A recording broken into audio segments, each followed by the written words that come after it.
हां. मीरा भाईंदर वसई विरार पोलीस आयुक्तालयाचे गुन्हे शाखेअंतर्गत गुन्हे शाखा युनिट 2 याचे अधिकारी आणि अंमलदार काल 10 ऑगस्ट रोजी पेट्रोलिंग करत असताना त्यांना माहिती मिळाली की एक इसम बनावट नोटा घेऊन येत आहे आणि खऱ्या चलनातील काही रक्कम दिल्यानंतर हा जास्त प्रमाणामध्ये बनावट नोटा त्या लोकांना देण्याचं आमिष देत आहे। त्यावरून मिळालेल्या माहितीवरून त्यांनी सदर संशयित इसमाची गाडी इंटरसेप्ट केली आणि त्यानंतर त्या इसम आणि गाडीची झडती घेतल्यानंतर त्याच्यामध्ये सुमारे 97 लाखापेक्षा जास्त रकमेच्या 500 रुपये दराच्या बनावट नोटा जप्त करण्यात आलेल्या आहेत।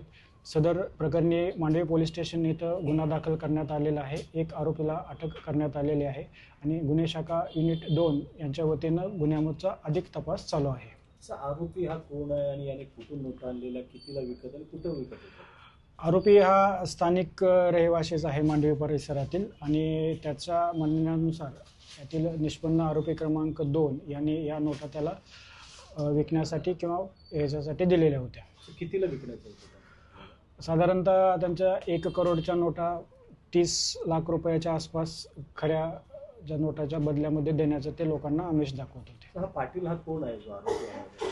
पाटील हा तिथला स्थानिक रहिवासी आहे आणि तो आणि यातील 2 निष्पन्न आरोपी आहे याच्या पार्श्वभूमीविषयी अधिक तपास सुरू आहे। सर आता कितीला अटक केलेला आहे? सध्या याच्यामध्ये 1 आरोपीला अटक करण्यात आलेली आहे। अजून काही असतील आरोपी याच्यामध्ये? हो त्यांनी दिलेल्या माहितीनुसार आरोपी क्रमांक 2 यात निष्पन्न झालेला आहे आणि त्याच्या अटकेसाठी आपले प्रयत्न सुरू आहेत। सर मूळ कुठे याचं नोटा छापण्याचं केंद्र आहे कुठे? याच्यामध्ये हा जो आता आरोपी जो पकडलेला आहे हा डिलिव्हरी देणारा पर्सन आहे।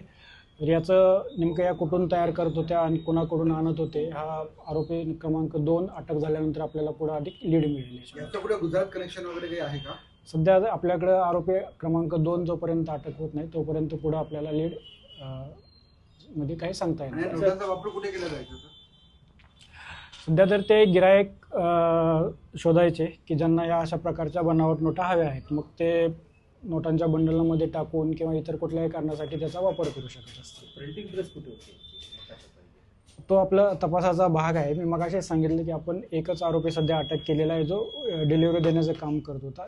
पुढे लिंक जशी उघड होईल तसं या सर्व गोष्टी आपल्याला तपासामध्ये निष्पन्न होतील।